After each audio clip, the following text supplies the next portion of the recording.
Hey, what's up, Charlotte, North Carolina?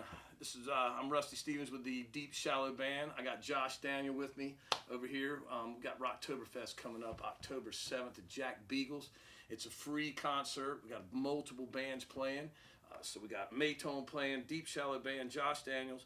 We got David Childress and Jason Scavone, who you'll hear from in a few minutes as well. But it's all for the Make-A-Wish Foundation. All donations go to them. All money goes to them. These bands are donating their time. So, I can't thank you enough for doing that, bro. Can't thank you enough. My pleasure. So, are you from Charlotte? I am. I grew up here, lived here my whole life. Traveled the world, but yeah. Like one of the only. Here. I know. I feel like I know everybody kind of that was born and bred here, but like 10%. Yeah, probably less than that. I don't know. Gosh, who knows? But yeah, no, I love Charlotte. It's been fun to see it grow into the big city it is now. You know, we've got a lot of cool places to see music and art and other things that weren't here when I was a kid. So man, they weren't here like 10 years years ago, right? 15 years ago, totally. yeah. So, city's like really transformed into it has. It's been a cool city. Yeah. So, what got you into music, man?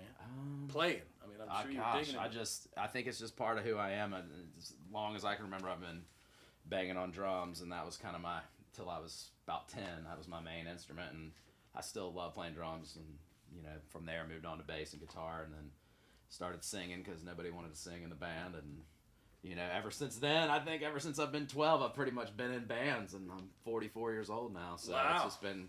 Yeah. A good 30-something years of playing. I think it's cool going from a drum. Like I was a drummer. I played drums 6th, 7th, and 8th grade in the high school band. Yeah. And I think it just it gives you the rhythm. It does. It helps. And I think you play rhythmic. I think you play like a drummer. Yeah. My drummer told me that. Trey. He was like, you play like a drummer. Yeah. And I think that's cool for a guitar player because a lot of guitar players don't think that way. Totally. I've had a lot of people tell me that too. Yeah. I mean, when you got that kind of rhythm, man, you play with anybody. It's fun. And do anything. So so you're digging music back then, playing. What was something you were into? I mean, you start out digging the Grateful Dead, Van Halen. I mean, I'm just like a huge fan of just everything. I've kind of gone through. I mean, I wouldn't even say phases, but like I kind of listen to, one genre a lot and then move on to something else, but always still go back to that.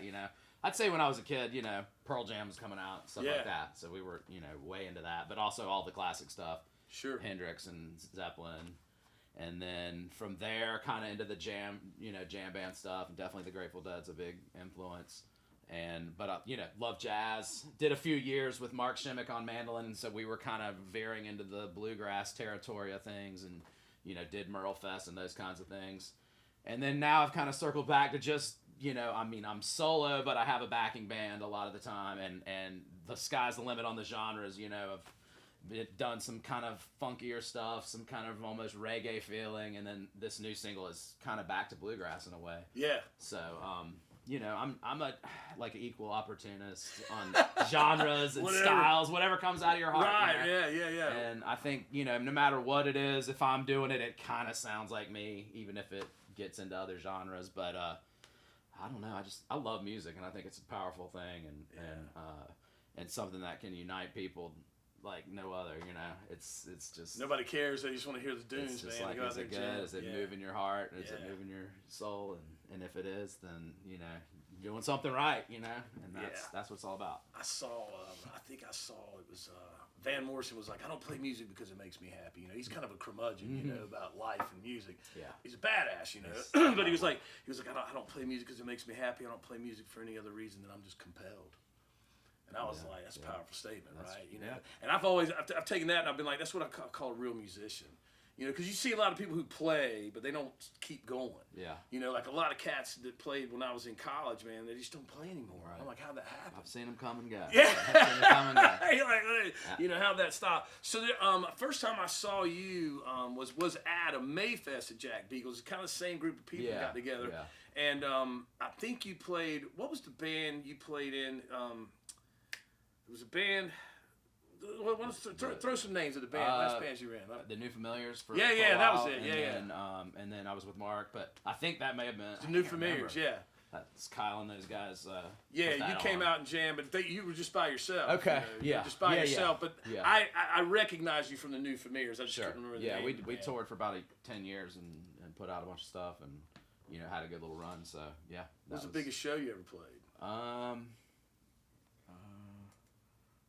With those guys, we played with Greg Allman and Wow. Lee Von Helm and Yeah. Merle Fest. We played at the Kennedy Center one time. Oh, fuck. That was pretty wild.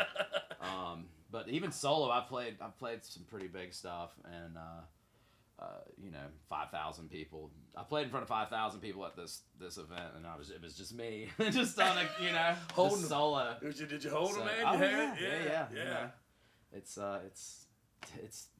whether 5 people are there or 5,000, you gotta give it your all. I love you say that. I used to tell the band, I'm like, dude, if there's 5,000 or 2, we got to rock the 2 harder than the 5,000. Yeah. Because the 2 go and tell people there was only 2 of us there. Yeah. And they came in and kicked our ass. Yeah. So I heard a really cool story the other day. I'll tell it real quick. Yeah. The guys from Rusted Root, if you remember that band. Yep. They had a gig like that early on in their career, and they said there was no one there. They were like, the place was empty and it was a full stage and sound. They're like, where is everyone? Like, whatever, we're gonna play anyway. And they got up and did their thing, and there was like they were like, there was one lady in the audience, and she clapped, and it was Sheryl Crow. Oh, and she man, said, yeah. Come open for me. You guys killed it. Come on tour or whatever, and that was the thing that got them. Blew them up. Because they, played. You can look at it as rehearsal. It was snowing like hell in Boone one time, and we were supposed to play a gig, and I mean it was pounding. Yeah. And Boone never shut down Right, anyway, but we were like, whatever. And everybody's like, man, maybe I don't want to go down there. I was like, well, fuck, we're gonna rehearse here. We can go rehearse there. And we got down there, and there was probably 20 people there, and we rocked it. And next thing I know, I was opening up for Dave Matthews, who we were playing these gigs from somebody saw us and come down there and kick their ass. The same thing. Watching, yeah, you got to roll with it all the time. Yeah. So, favorite place to play, man? Favorite place to play. Favorite gig that you ever played, or favorite place? I should have thought about. You should have told me these before I got here. Nah, man, I catch you, man. I catch you though, man. You gotta catch you. Like I would played at the 930 Club. Yeah, it was really fun. I'll tell you what was fun. That I was out at Red Rocks playing an after party, and I went over during the day and did a live stream from Red Rocks. From Red Rocks, yeah. I was gonna say, man, like Red Rocks would always be probably the answer. I'm gonna get there. Yeah. That's where I want to go. Around here, I love playing at the Visual 8. And, I think that's my favorite around here. It's a great room, and we got a lot of good spots. Yeah, I think the Visual 8, I mean, Ziggy's was my favorite back in the day. Yeah. back when it was like down in I remember. That was my favorite place to play and whatnot. Fun. So you're gonna come out. You might have the band. It might just be I don't know who on we're gonna October 7th. But like I'm always doing in Charlotte is, hey, who do I have? Who is here that's incredible that can join me right now? Yeah, who can jump on? We'll see, but definitely I'll be there, and playing solo with my loops and my pedals and all that is kind of what I'm probably best known for. And so either way, we're gonna have a good day. Yeah. Thanks for having me. Man. Oh man, I appreciate you coming. So anyway, guys, October 7th, the show starts. I think at 1 maybe. I think you'll be 3rd. You've got a gig beforehand, so this dude's hustling. Now, you got 3 that day, right? You have 3, something like that. I don't know, man. It's a hustle. So he's hustling for us. Yeah. He's playing for you guys. He's playing for Make-A-Wish Foundation. He's playing for Rocktoberfest Charlotte. So I'm excited. But real quick, you've got a new solo out, man. Tell me about that. Yeah, I got a new single out. I'm sorry. Just came out a couple days ago. It's called Melody. We're gonna play it here in a few minutes. Yeah. Produced by Jason, and he's gonna play some keys on it. Super excited about it. It's off to a good start. It's got some friends of mine from the bluegrass world. Jeremy Garrett from the String Dusters is playing fiddle, and Andy Thorne is playing banjo from Leftover Salmon on it. So, oh wow! Yeah. And then also some folks around here. Jess Bornius sang on it, and Jeremy Shaw and Curtis Wingfield. And, where'd you record? We recorded it right here. Right here. Where are we at? We're at Sue Studio, guy. This is Sue Studios, and Jason produced it for you. Yeah, man. Awesome. We recorded our album here as well, so it's a fantastic studio, man. I mean, I love it here. I was happy to come over here today. Yeah. Jam some tunes, Yeah. That's right. Yeah, get over to Boogie. All right, man. Well, let's put this thing together, man. And jam this song, man. Appreciate you coming out. Thanks for talking. You too, bro. See you, man.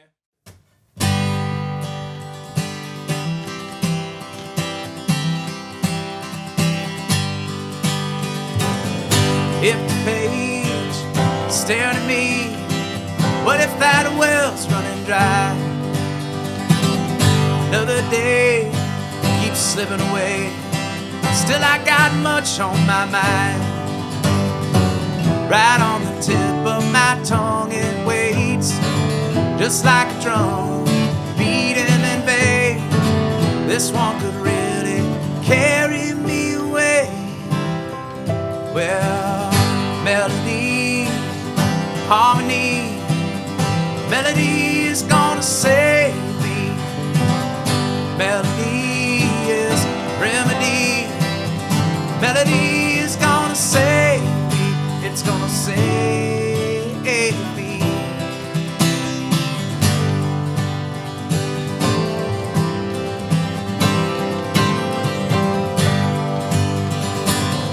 How did we get to be out to sea with no anchor? I need you, you need me, to keep each other out of danger. But something feels different this time round. It's such a sweet and familiar sound, better than anything that I've ever found. Well, melody, harmony, melody is gonna save me. Melody is the remedy. Melody is gonna save me. It's gonna save me.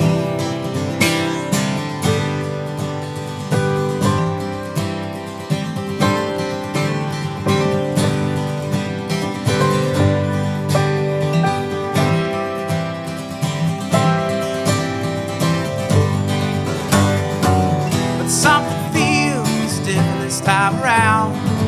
It's such a sweet and familiar sound, better than anything that I've ever found. Well, melody, harmony, melody is gonna save me. Melody is remedy. Melody is gonna save me. It's gonna save me.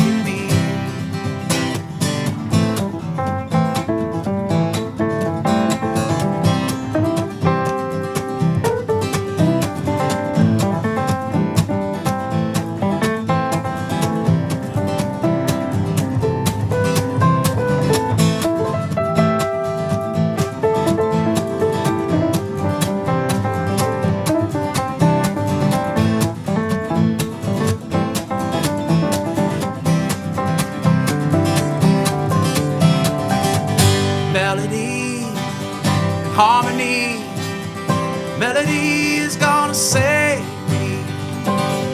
Melody is remedy. Melody is gonna save me. It's gonna save me.